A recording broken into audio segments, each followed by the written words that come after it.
Good morning. Today we have a chest day, and we're going to do another full day of eating. I think they're repetitive, but apparently you guys really like them. You keep asking for them. It is what it is. But we already got a little bit of protein this morning, just something to get our day kicked off. But then we took care of some work, and now we are going to be going to the gym. I will have 2 Rice Krispies on my way to the gym, and that's how I always do it too. Everybody asks me, oh, when should I have my pre-workout carbs? I literally eat them on the way to the gym. So that's just the way I like it. If you like to eat a little bit further beforehand, that's fine. But I like to have something sugary, like right before walking into the gym. I feel that sustains me well during the course of the lift. And then I'm not having to be hungry before the lift. It just works. So Rice Krispies, about 10 minutes before the gym, along with my pre-workout. And then I am just blazing through the workout. But I will catch you guys at the gym.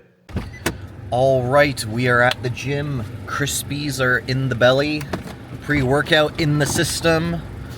The energy is flowing, and I figured we would talk about something that is near and dear to me, because it frustrates me when I see people talk about chest days and back days. And the reason it frustrates me is because people act like the chest should be treated the way that the back should. And this is absolutely not the case. And the reason for that is very simple. When it comes to your back, how much musculature is back there? No pun intended.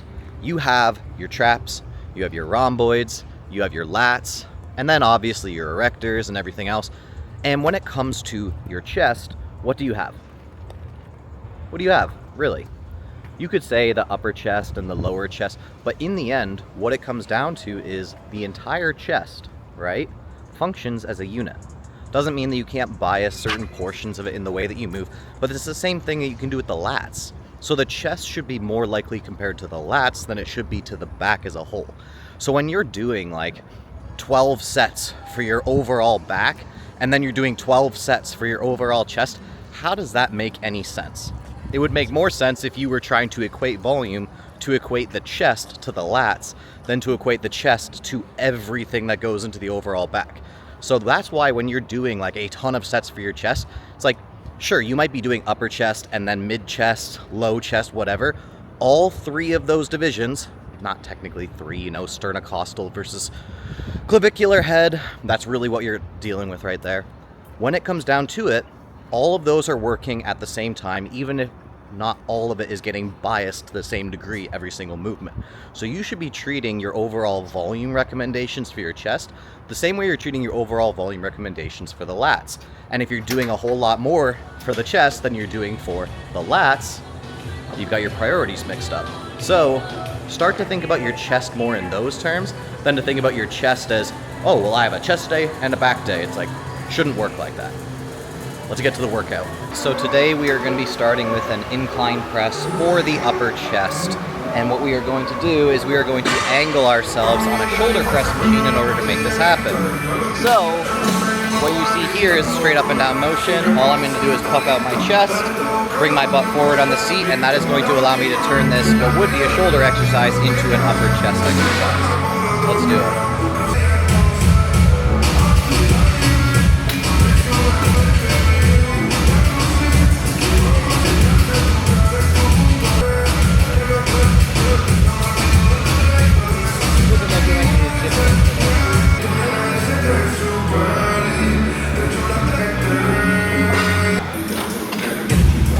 Tricep exercise, chest.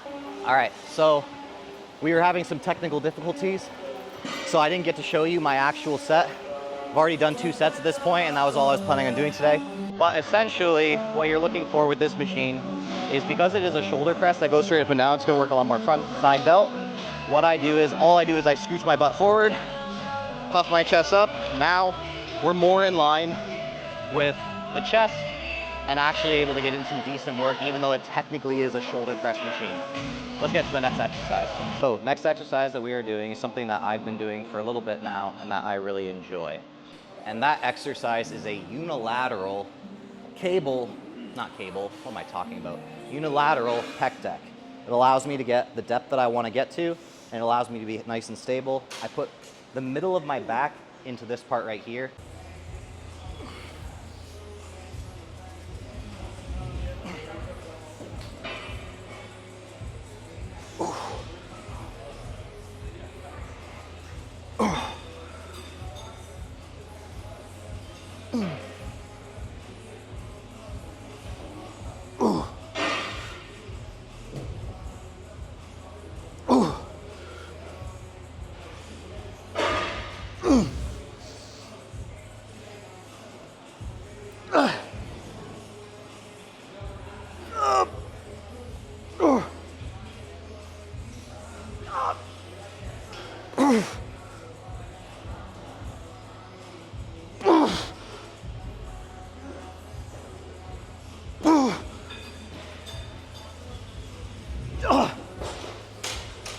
Oh,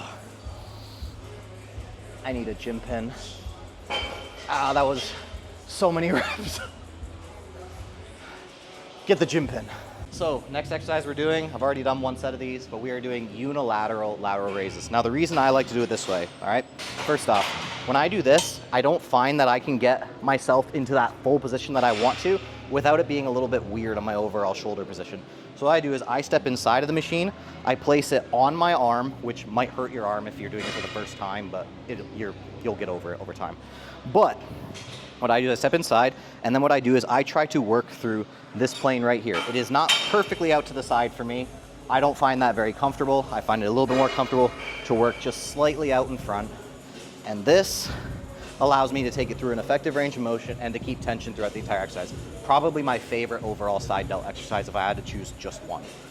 But let's get after it. And you don't have to do high rep ranges either. That is a myth that has been passed down through the ages by bro people who just like feeling the burn. Nothing to do with muscular growth.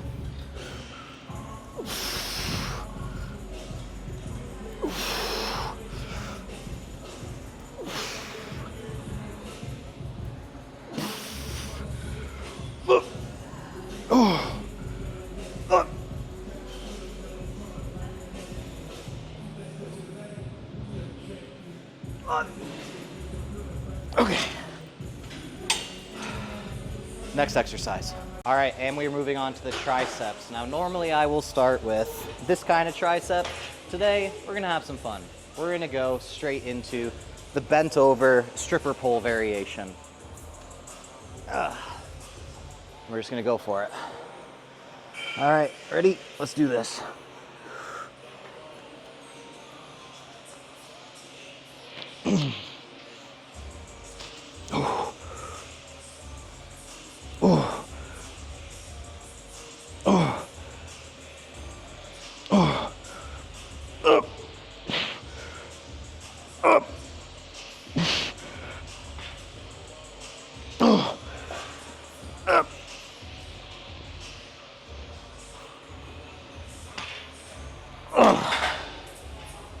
Oh, I actually like those, even if they are not as optimal as people would like. All right, we are back home from the gym, and it is 2 p.m. So this is a pretty typical time for us to get home if we don't have a whole lot of other stuff to do. I need some protein because the workout is finished, and it is time to build the muscle.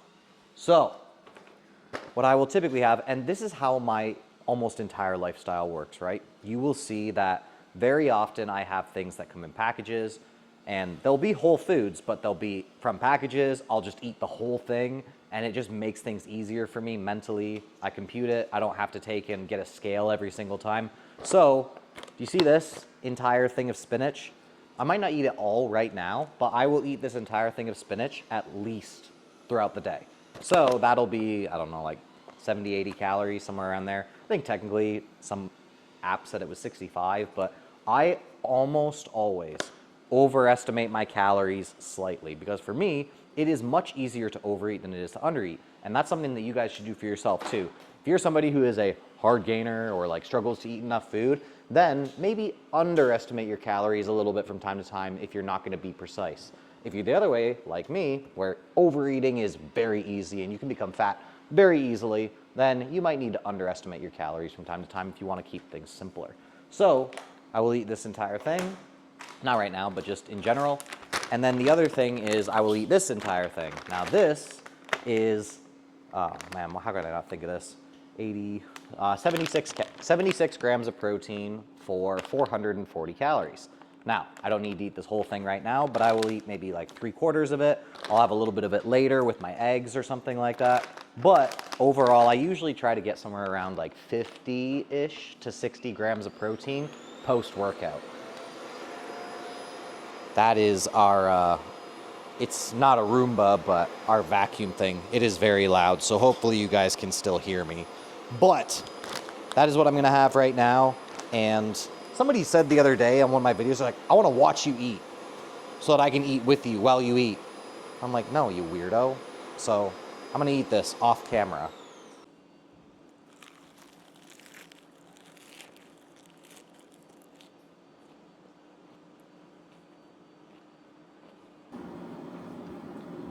All right. I lied. I ate all the spinach. I guess I was a little hungry, but hey, it is what it is.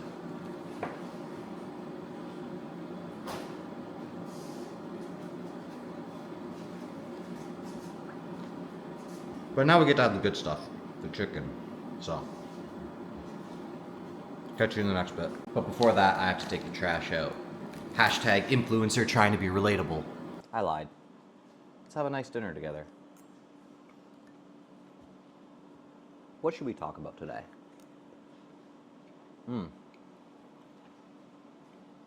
Something that I'm working on that will be good for you guys. A lot of people asking me what they can do to grow their social media profile, how they could possibly turn themselves into a fitness influencer. First things first, if that's your mentality, probably not a good one to start with.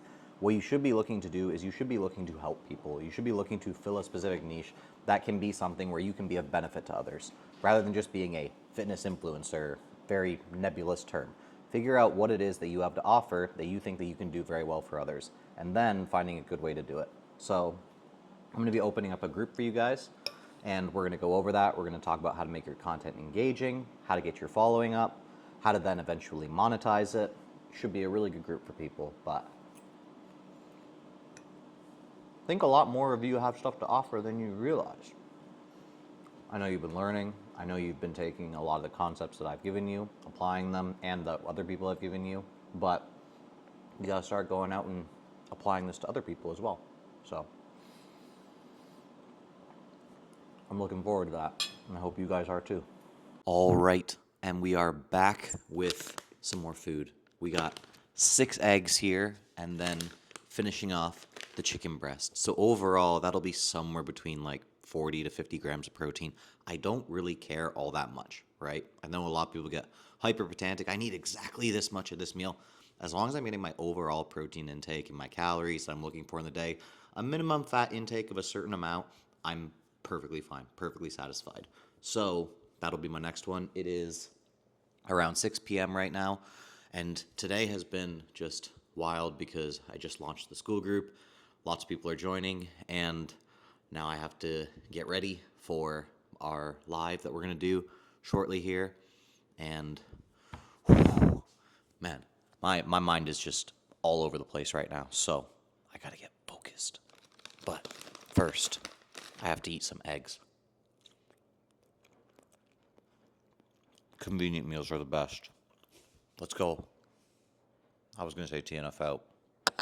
Not TNF out yet. Guys, so I am not going to lie. I am just stressed out right now. Quite busy, but we have to get the food in. So what I'm going to do, I'm going to use my handy dandy scale. I'm going to put this right here. You guys probably can't see that because it's following my face. And then what we're going to do is we're going to make an oat mixture. So let's get to it. First thing I'm going to do, 150 calories for 40 grams. So I'm trying to get approximately 700 overall calories here. So 150, 300, 450. So we're going to get just over 120 grams here. Just over 120. All right, come on. Come on. Just over 120. All right. There we go. And then, let's see. I got to get my protein.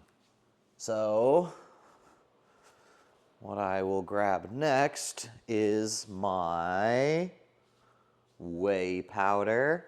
Now, I'm warning you right now. I'm grabbing the S'mores isolate, but I am grabbing that for one reason and one reason only. I've been on a no dairy kick for a little while, and it has brightened up my skin, and whey isolate seems to work better for me and my skin than concentrate. It might not be that way for you, so the reason I'm using isolate is purely because of that. And what I have to say is the isolate does not taste as good, okay? I'm not claiming this to be some amazing tasting thing. So I'm gonna get 2 scoops of this because it's 100 calories per scoop. So this will be 44 grams of protein. Well, plus a little bit of the protein from the oats too, but I don't typically think about that. So it'll be 44 grams of protein, and I'll fill this thing up with water. I'll leave it in the fridge. It'll soak through, and it'll be some slop that is unimaginably horribly tasting to you guys. But as we know, I don't care. I'm just trying to get in what I need to get in. So that'll be a 700 calorie thing. That'll put us at, that'll only put us at 1,800 calories for the day. When you get busy, you just like, I'm telling you, probably the best way to keep your calories low is to just be a busy person. Because then it's like you're just doing stuff all the time and you're like, oh, that guy should probably eat again. Like, that's probably the best way to go about things. But, I mean, I can shovel down more food later. It doesn't really matter to me. But I just have so much stuff on my mind. All right. So this will be 700 calories. It'll be sitting for me waiting for after I'm done with my meeting through my school group. And then we'll probably have, I don't know, like some eggs or something else and go to bed. But I will catch you guys after that meeting. Okay, guys, we just finished. Why is it not face tracking? It's supposed to face track. Face track. All right, there we go. We just finished with the school group.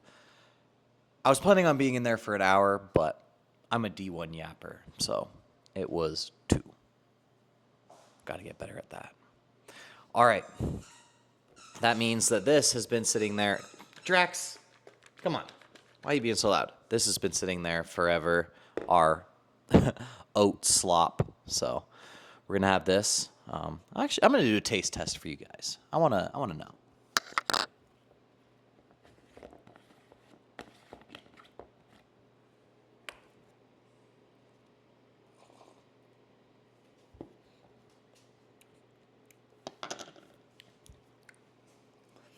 Better than I expected.